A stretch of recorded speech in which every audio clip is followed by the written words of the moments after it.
This is Jamie with Bar-I. In this video, we're going to explain how Bar-I handles liquor bottles that come in different sizes, as they often cause a little bit of confusion, and specifically how to add different size bottles together and then how to report accurately. So we're going to take an example here with a client that's using New Amsterdam vodka in 3 different sizes. So at the top here, we have the overall results, which we're going to refer back to. And we can see what we need when we're dealing with different sizes is clarity, where we can see how many servings are sold, 66.6, versus how many were poured, 62.5. So they actually sold or under poured by 4 servings. And so their accountability is actually over 100% in this case.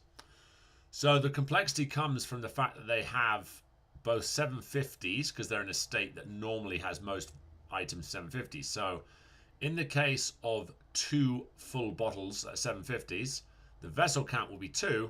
The product count is converted to litres, so it shows 1.5. A weighed bottle, which weighs 35.4, which is 58% full, when converted to litres is 44. And then we can see these guys have this batch which contains 4 bottles or 7 litres of New Amsterdam vodka. And they keep it in a jar, which is 2 gallons, or I think it's 7.5 litres. So that's a bit more, but basically the jar, when it's 24% full, has 1.85 litres in it. So by converting these 3 different sizes to litre equivalents, we can then add them together to get the current count.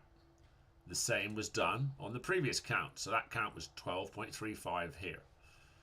When they purchase this vodka, in this case they just purchased a single bottle, which was a 750, so it was converted to 0.75, and with rounding that shows as 0.8.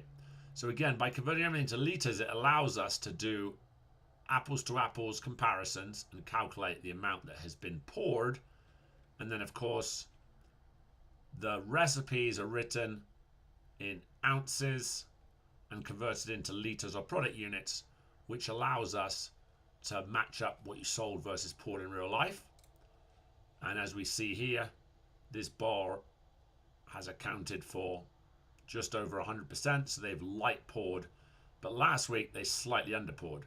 But you can see that despite all of this complexity, this bar is, on average over the last 2 cycles, is actually over by about 1 serving. But if you're have complexity in your inventory system without this type of reporting clarity, give us a call, as we'd like to show you how we can bring it all together and give you single line reporting down to the serving that brings clarity and it informs your decision making. Thanks for watching.